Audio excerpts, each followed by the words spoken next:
Just ahead on American Black Journal, a report on the financial assistance that's available for tenants who fell behind on their rent during the pandemic. Plus, we're going to examine the controversy over facial recognition technology, and we'll have a conversation with the host of Detroit Public Television's new show. Detroit performs live from Marygrove. Stay right where you are. American Black Journal starts now.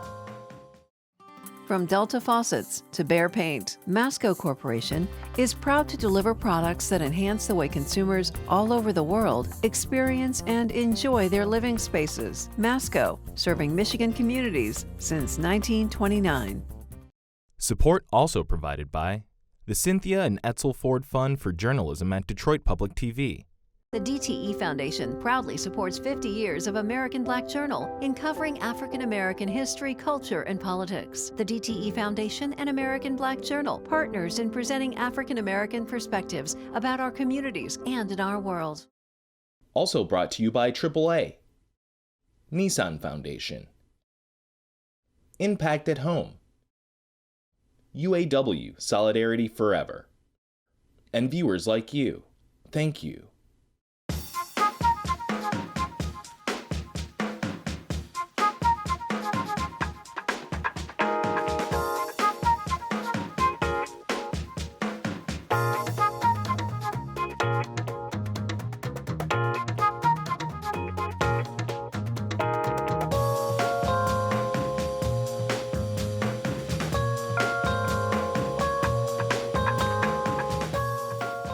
Welcome to American Black Journal. I'm Stephen Henderson.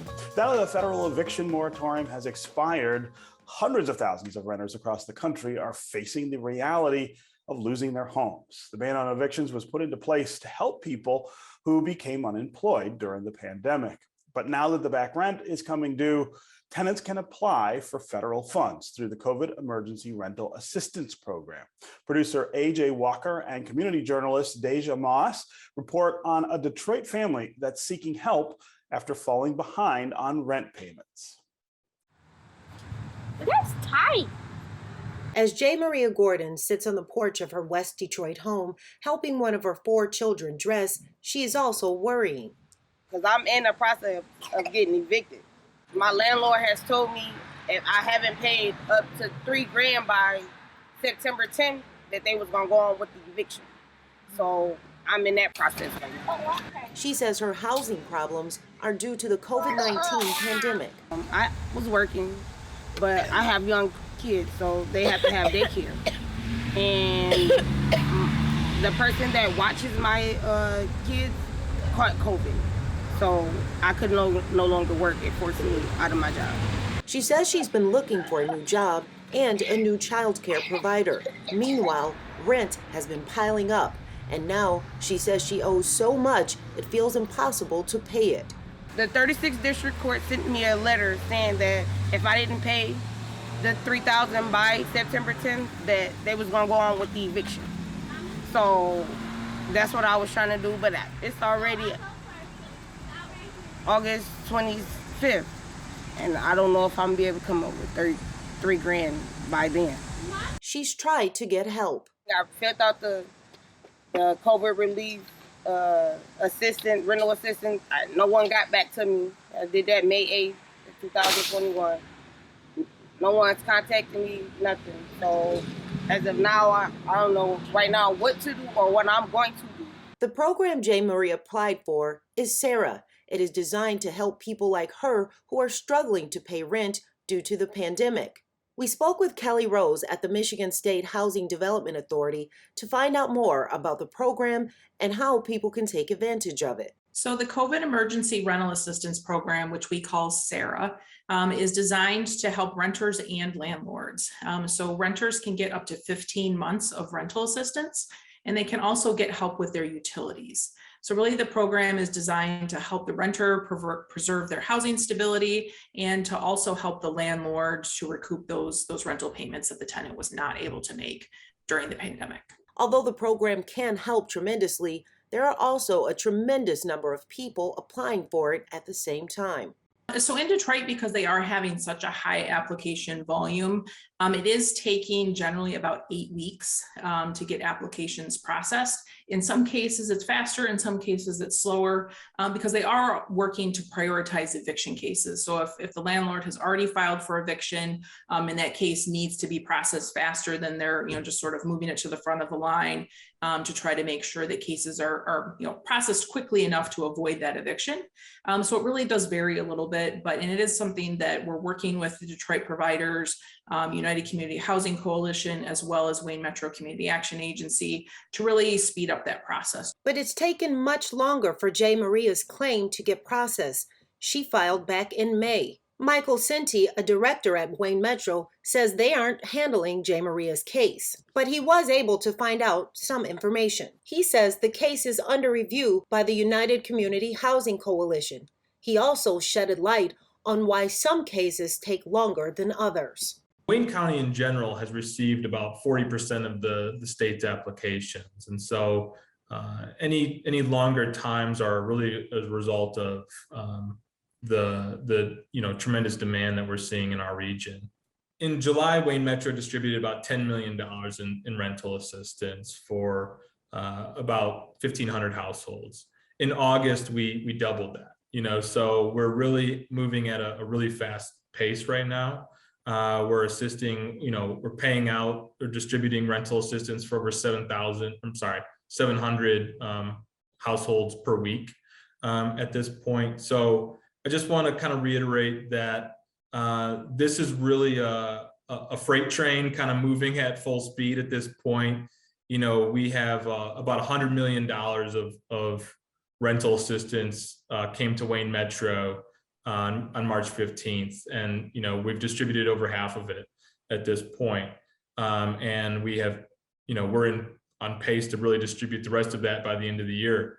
At the state level, Kelly Rose says they've been working hard to put a dent in the number of cases coming in. We've received over 62,000 applications statewide for the program. In Detroit alone, we've seen over 16,000 applications. While also trying to get more people to apply. Release the funds! Release the funds! Release the funds! Release the funds! Everyone in charge needs to be ashamed of themselves. But waiting for rental assistance has frustrated and outraged some people. We caught up with a group called Moratorium Now. They were speaking out along with other organizations to demand that SARA funds be released more quickly to help people stay in their homes. No one should be evicted or even thought about being evicted until every dime is released. Rose points out there are other factors that slow up the process. So we're really working to try to reach people, but we also have about 15,000 applications statewide where the landlord has applied, but the tenant has not yet applied. So we're really working with our service agencies as well to reach out to those tenants to try to understand why they haven't applied and to be able to provide them assistance in applying. You can apply for SARA funds using your phone, tablet, or computer. You can also mail your application in. We've got over $1 billion of rental assistance to deploy in Michigan. We think we'll have these programs available for the next 2 or 3 years. So we're really hoping to be able to really effectively serve people at the local level. And if you're wondering if you might qualify for the program, say for the Detroit market, a single person up to $44,000 of income will qualify. And a family of 4 up to $62,800 will qualify for the programs. This program is here for you. We want to serve you and to come in to apply. J. Maria says she wants to believe that because right now, this is the only hope she has for her and her children. Mommy, have a kiss. Love you. I have 4 kids that I have to take care of that needs a roof over their head. I can't pay the back rent right now, and I need assistance. And a quick update, we checked in with J. Maria Gordon. She has not yet heard from the court or about her CERA application. This is the first of several reports produced in partnership with the COVID 313 Community Coalition of Families and Students about critical issues here in Detroit. You can join the group's virtual town hall on Thursdays at noon at dptv.org. We now turn to the controversy over the use of facial recognition technology by law enforcement. Detroit received a lot of attention last year for a wrongful arrest that occurred as a result of this technology. One Detroit's Bill Kubota reports on how facial recognition works and where it stands as a crime-fighting tool. The best way to put it is that we have entered a world of policing that is the stuff of science fiction. Enhanced 5719. We've been watching this stuff, facial recognition technology, biometrics, The machine sees everything. in movies, on TV, for decades. What the heck? Is that a facial recognition scanner? The technology is here. How do we make it efficient and reliable enough that we can depend on it? Tyrone Carter worked in law enforcement before becoming a state rep. Very few things have really changed about policing, except technology has enhanced it, made it better. When I hired in, I tell people, I carried a 357. We didn't even have semi-automatics back then. A huge radio, handcuffs, and that was it. Last year, Carter wanted to slow the roll on facial recognition. Needs more discussion, but he says it can be a good investigative tool. You know, Shobita Parthasarthi looks at technology and equity issues. we published a report a year ago and looked at this, and we saw that it really is being used around the world, but without much regulation. The Michigan State Police has the SNAP program using facial recognition. Not regulated, really. MSP observes a policy developed by the FBI. Our database consists of roughly 54 million images. If they were arrested in our state or have a valid driver's license in our state, yeah, then that's what we would have. Odds are you're in there, maybe a few times. The state police facial recognition package comes from DataWorks Plus in South Carolina. The Detroit Police Department is also a client. The image was so clear, it was amazing.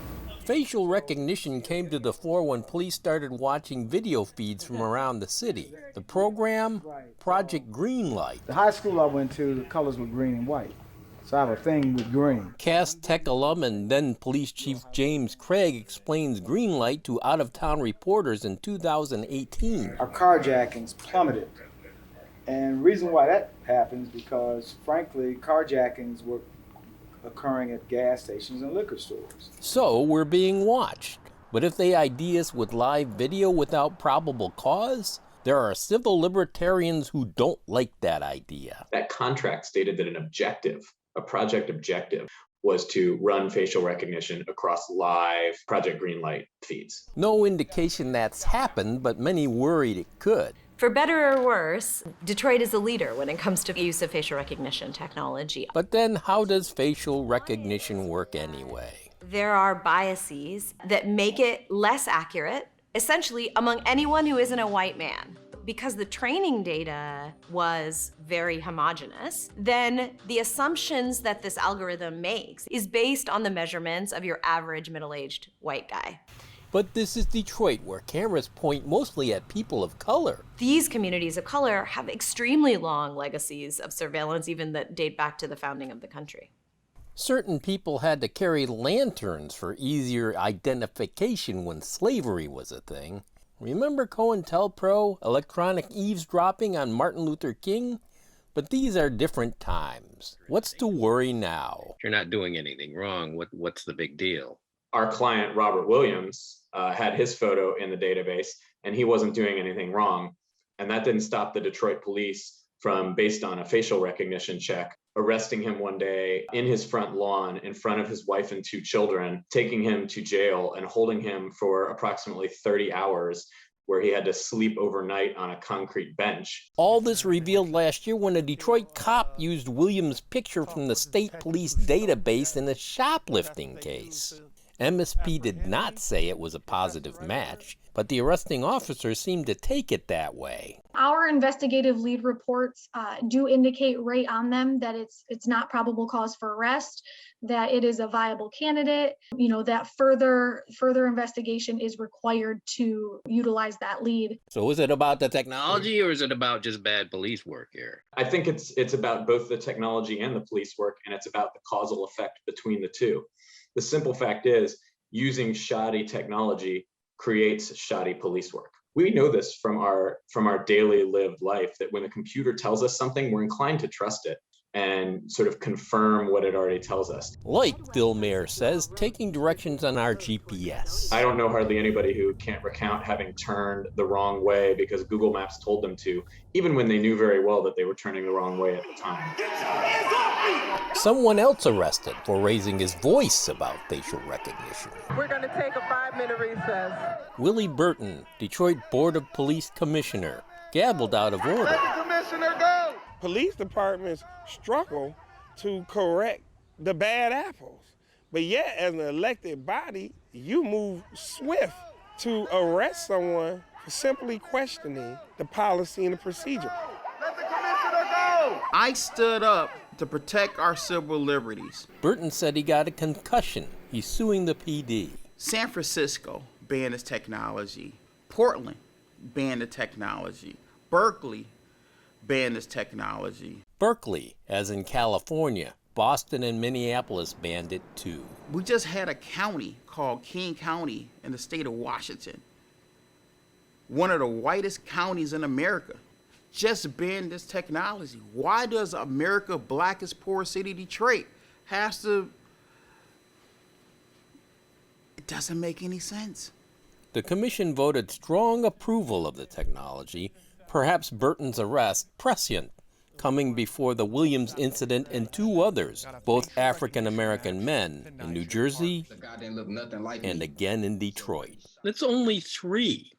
That isn't very many people that have been picked out wrongly by this facial recognition technology. To which I would say, Bill, only 3 that we know of and have been able to be proven. This is a tip of an iceberg type problem. The vast majority of people are never told when facial recognition technology is used. In Mr. Williams's case, the only reason he found out was because the police were so surprised when they were speaking to him to realize that the photo was wrong that they said, the computer must have got it wrong. The police commissioners have set guidelines for the technology, only to be used for violent crimes, and last month City Council passed what's called the Community Input Over Government Surveillance Ordinance. And we hope that this will safeguard residents from having surveillance technologies forced upon them that don't do what they were told that they would do.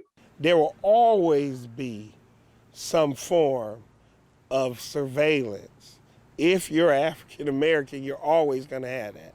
Now we have become the majority of elected and appointed officials, and we're going to double down on stuff. And with history and research behind it that says it doesn't work, at the end of the day, it comes down to thinking or lack of. Finally today, a preview of the new show, Detroit Performs Live from Marygrove. It premieres right here on Detroit Public Television, October 6th at 7:30 p.m. Now, this reboot of Detroit Performs is hosted by local storyteller and artist Satori Shakur. Many of you may know her as the founder and host of the Secret Society of Twisted Storytellers. I spoke with Satori about this exciting new role. I first want to talk about this new role for you as host of Detroit Performs Live from Marygrove. That is really exciting.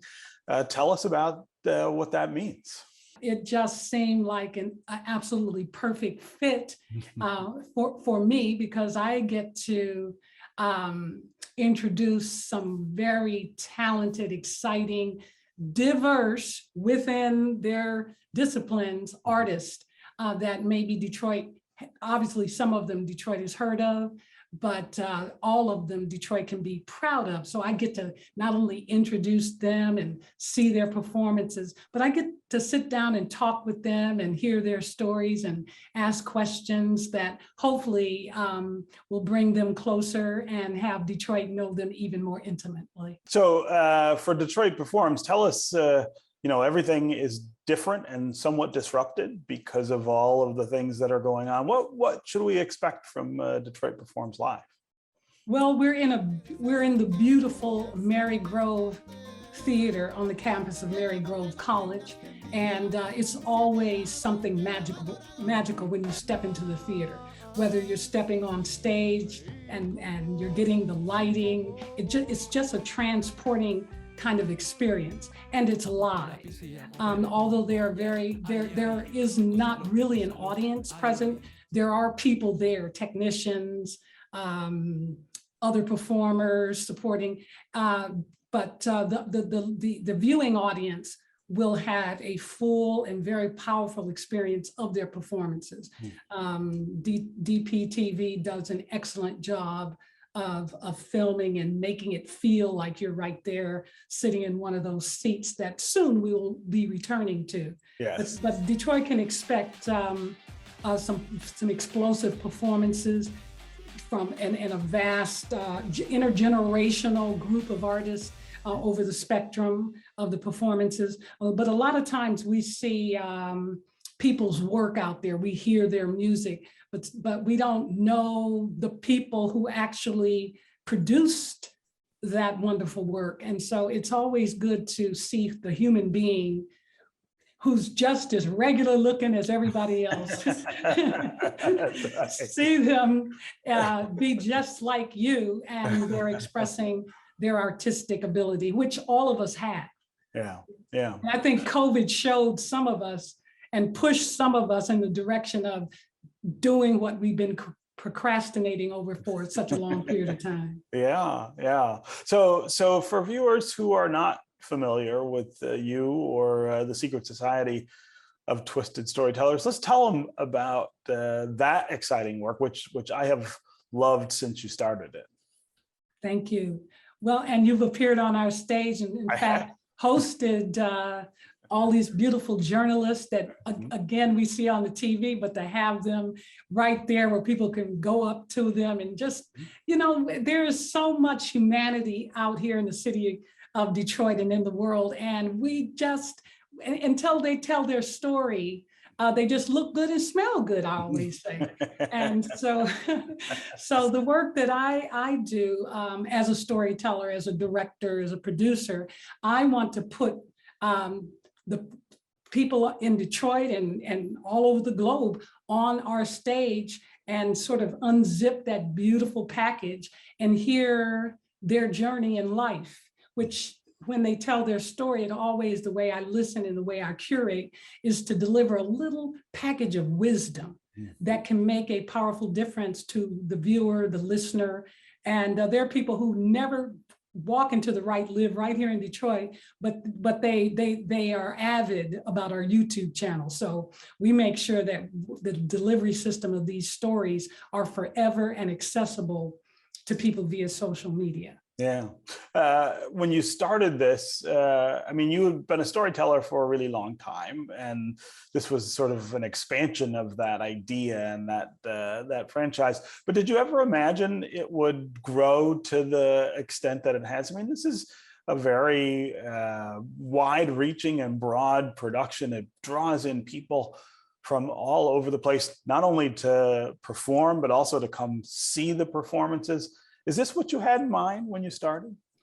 Well, I think that if you talk to any artist, and especially if you talk to an artist like me who has, you know, been on stages with 80,000 people in the audience.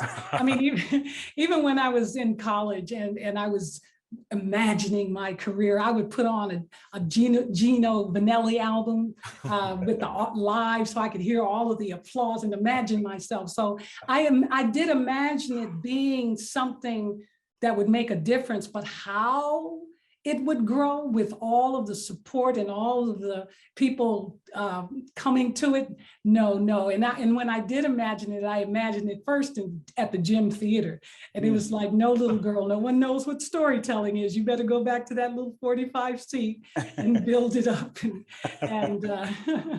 So I'm excited because I sort of feel like a person who holds the space of this platform, and the community tells me what to do. Oh, it would be nice to have musical performers. How about if so-and-so were on the show? They just did a movie. Desiree Cooper and Mr. Schillinger, Aaron Schillinger, they're doing a movie about the Bobolo boat. Really? And so I am discovering through the community what's possible with the platform of the Secret Society of Twisted Storytellers, because I could never imagine all of what everyone else imagined. So this is also a place of collaboration of ideas and trying new things and rolling with the COVID hiccups and it's a creative opportunity. It's devastating. I mean, I'm crying, and sometimes, it's just part of the road. And now I feel this balance, and absolutely supported by the people who say, "When are you coming back? I have a story. Oh my God, so much has happened." It's very exciting to have you hosting Detroit Performs Live.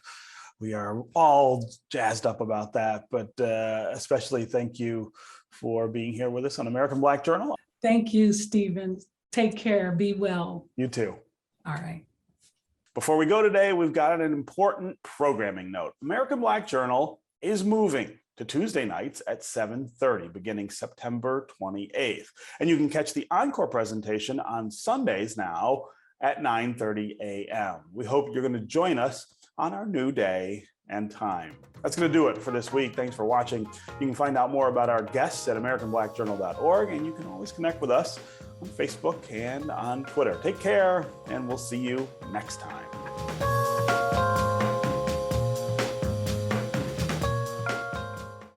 From Delta Faucets to Behr Paint, Masco Corporation is proud to deliver products that enhance the way consumers all over the world experience and enjoy their living spaces. Masco, serving Michigan communities since 1929. Support also provided by the Cynthia and Etzel Ford Fund for Journalism at Detroit Public TV. The DTE Foundation proudly supports 50 years of American Black Journal in covering African American history, culture, and politics. The DTE Foundation and American Black Journal, partners in presenting African American perspectives about our communities and in our world. Also brought to you by AAA, Nissan Foundation, Impact at Home, UAW Solidarity Forever, and viewers like you. Thank you.